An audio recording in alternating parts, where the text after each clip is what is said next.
Dear students, नमस्कार। आइए हम लोग पढ़ते हैं लेज़र के मुख्य प्रकार। चूँकि लेज़र दो प्रकार का होता है, सॉलिड स्टेट लेज़र और gas laser. Solid state laser में हम पढ़ेंगे सॉलिड स्टेट लेज़र क्या होता है। सबसे पहला सॉलिड स्टेट लेज़र सन 1960 में वैज्ञानिक मेमैन ने बनाया था, जिसे रूबी लेज़र के नाम से जानते हैं। रूबी लेज़र के बारे में भी पढ़ते हैं, ये इम्पॉर्टेंट है। रूबी लेज़र क्या होता है। सबसे पहला रूबी लेज़र मेमैन ने बनाया था। इसकी संरचना देखिए। रूबी लेज़र में एक रूबी क्रिस्टल की बेलनाकार छड़ होती है। फिगर देखिए, ये जो है आपकी रूबी छड़ है। रूबी लेज़र में एक रूबी क्रिस्टल की बेलनाकार छड़ होती है जो लगभग 5 सेंटीमीटर लंबी, यानी इस छड़ की लंबाई 5 सेंटीमीटर होती है और इसका डायमीटर 1 सेंटीमीटर होता है। इसके दोनों सिरे समतल होते हैं। इसके दोनों सिरे समतल होते हैं। आप देख रहे हैं कि जो एक सिरा है ये पूर्ण परावर्तक होता है और दूसरा सिरा आंशिक परावर्तक होता है। एक सिरा पूर्ण परावर्तक होता है और दूसरा सिरा आंशिक परावर्तक होता है। इसमें ये आप देख रहे हैं फ्लैश विसर्जन नलिका लगी हुई है। फ्लैश विसर्जन नलिका लगी है। तो आइए इसकी क्रियाविधि पढ़ते हैं। क्रियाविधि में हम लोग पढ़ेंगे। क्रियाविधि में देखिए, इसमें 3 ऊर्जा अवस्थाएं होती हैं। मूल अवस्था, मेटास्टेबल अवस्था और तीसरी अवस्था को हम लोग कहते हैं उच्च ऊर्जा स्तर। उच्च ऊर्जा स्तर। इसमें 3 अवस्थाएं होती हैं जो दिखाई गई E0, E1, E2। Metastable state का जीवन काल 10⁻³ सेकेंड। जो मेटास्टेबल स्टेट होती है उसका जीवन काल 10⁻³ सेकेंड होता है, जो उच्च ऊर्जा स्तर की तुलना में 10⁵ गुना होता है। 5 गुना होता है। अब देखिए, जब रूबी छड़ पर फ्लैश गिरता है तो क्रोमियम आयन, हाँ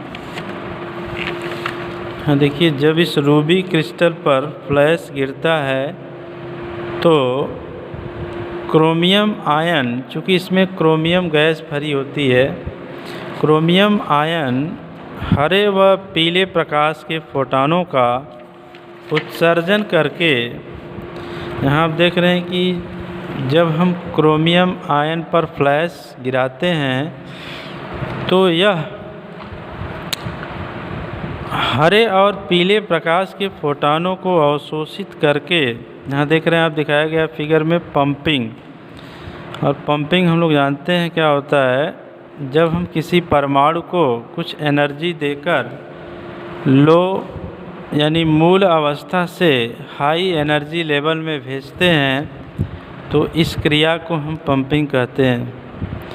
तो जब हम क्रोमियम आयन पर हरे और पीले प्रकाश के फोटॉनों को डालते हैं तो ये ऊर्जा को अवशोषित करके E2 यानी उच्च ऊर्जा स्तर में पहुंच जाते हैं।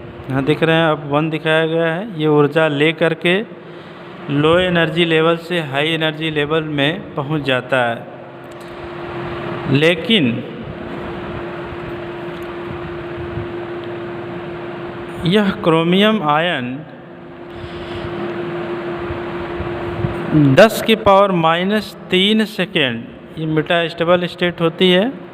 उच्च ऊर्जा स्तर में ये सिर्फ 10⁻³ सेकेंड रुकने के बाद पुनः यह E1 अवस्था में चला आता है। E1 अवस्था में चला आता है। चूँकि मेटास्टेबल स्टेट का जीवन काल 10 की पावर 5 गुना अधिक होता है, इसलिए और ये 10 की पावर -3 सेकेंड यहाँ हाई एनर्जी लेवल में रुकने के बाद पुनः इवन अवस्था में आता है। तो हम यहाँ देखते हैं कि यहाँ पे बहुत सारे परमाणु इकट्ठा होने लगते हैं और इस अवस्था को हम कहते हैं पॉपुलेशन इन्वर्जन। Population inversion. और इसके बाद जब कोई क्रोमियम आयन स्वतः उत्सर्जन द्वारा ईवन से मूल अवस्था में, यानी यह अवस्था आपकी क्या कहलाती है? Metastable state. यहाँ परमाणु कितने समय तक रुकता है? 10 की पावर -3 सेकेंड मेटास्टेबल स्टेट में रुकने के बाद यह पुनः E0 अवस्था में आने लगते हैं। और जब ये E0 अवस्था में आते हैं तो इस दौरान ये लाल रंग के प्रकाश के फोटॉनों का उत्सर्जन करते हैं। लाल रंग के प्रकाश के फोटॉनों का उत्सर्जन करते हैं और यही फोटॉन रूबी छड़ की दोनों सतहों से बार बार टकराते रहते हैं, जिसके फलस्वरूप आंशिक परावर्तक तल से तीव्र प्रकाश पुंज बाहर की ओर निकलता है, जिसे हम लेज़र कहते हैं, लेज़र पुंज के नाम से जानते हैं। धन्यवाद।